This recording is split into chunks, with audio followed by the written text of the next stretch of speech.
Assalamualaikum warahmatullahi wabarakatuh. Selamat siang teman-teman. Apa kabar? Semoga kalian tetap dalam lindungannya dan mendapatkan berkah di bulan yang penuh mulia ini. Jadi di sini saya Nur Mahmudah, Prodi Ekonomi Syariah akan menjelaskan tentang ayat-ayat produksi. Jadi presentasi ini digunakan untuk memenuhi tugas mata kuliah ayat-ayat ekonomi Islam yang diampu oleh Bapak Syarofi selaku dosen kita. Baik, untuk mempersingkat waktu, saya akan langsung ke materi. Jadi, di sini ayat-ayat yang menjelaskan tentang produksi, salah satunya adalah Quran Surat An-Nahl ayat 65-66 yang berbunyi A'udzubillahi minasyaitonirrajim. Bismillahirrahmanirrahim. Wallahu anzala minas sama'i ma'an fa ahya bihil arda ba'da mautiha. Inna fi dzalika laayatan liqaumin yasma'un. Yang artinya, dan Allah menurunkan dari langit air, hujan, dan dengan air itu dihidupkannya bumi sesudah matinya. Sesungguhnya pada yang demikian itu benar-benar terdapat tanda-tanda kebesaran Tuhan bagi orang-orang yang mendengarkan pelajaran.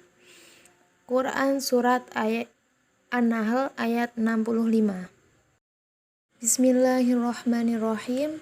Wa inna lakum fil an'ami la'ibrah nusqiyakum mimma fi butunihi min baini farsi wa damil labanan khalisan lisyaribin, yang artinya, dan sesungguhnya pada binatang ternak itu benar-benar terdapat pelajaran bagi kamu.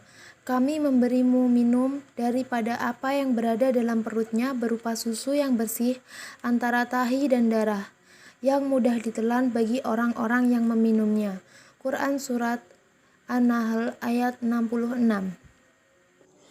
Surat yang tergolong surat Makkiyah ini yang terdiri atas 128 ayat yang dinamakan surat An-Nahl yang berartikan lebah.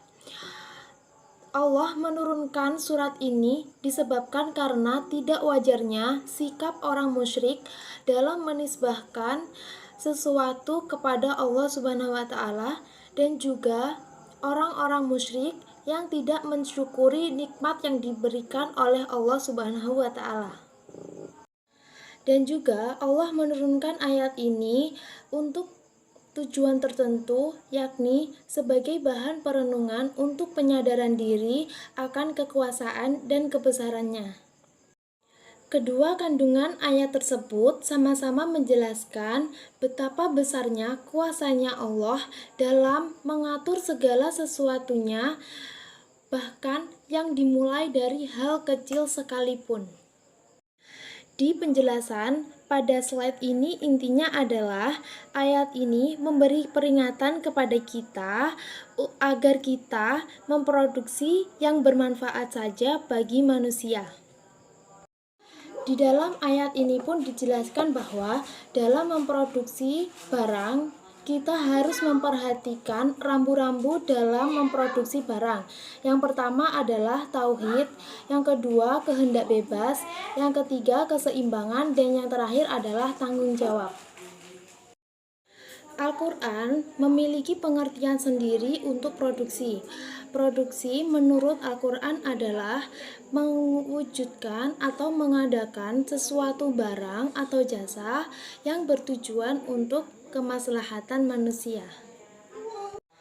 Garis besar dalam etika produksi dalam Islam ada 4, yaitu yang pertama ketuhanan atau Robbaniyah, yang kedua akhlak, yang ketiga kemanusiaan, dan yang terakhir adalah pertengahan. Dalam pandangan Al-Quran, uang merupakan modal serta salah satu faktor produksi yang penting, namun bukanlah yang terpenting. Manusia sendiri menduduki tempat di atas modal serta disusun lagi oleh sumber daya alam. Namun, modal tidak bisa diabaikan begitu saja, karena dengan modal kita bisa terus tetap produktif dan tidak habis digunakan untuk yang sia-sia. Selain dua ayat tadi, di dalam Al-Quran ada banyak surat yang membahas tentang produksi. Salah satunya adalah Quran Surat Al-Kahfi dan Quran Surat As-Saba yang di dalamnya menjelaskan tentang industri besi, baja, dan kuningan. Dan ada juga Quran Surat Al-Insan, Quran Surat Al-Hadid, dan Quran Surat Al-Hajj yang di dalamnya menjelaskan tentang industri perak, industri sutra, industri emas, dan industri mutiara.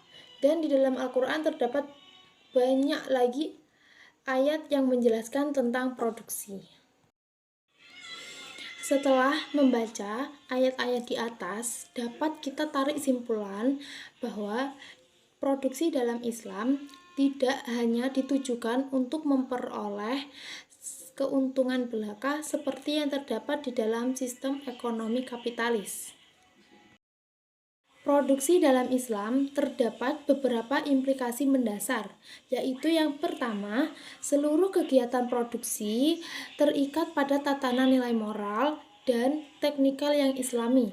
Yang kedua, kegiatan produksi harus memperhatikan aspek sosial kemasyarakatan. Yang ketiga atau yang terakhir, permasalahan ekonomi muncul bukan saja karena kelangkaan, tetapi lebih kompleks lagi. Demikian materi yang dapat saya sampaikan pada kesempatan kali ini. Semoga bermanfaat untuk kita semua. Jangan lupa like, komen, dan subscribe. Sampai jumpa.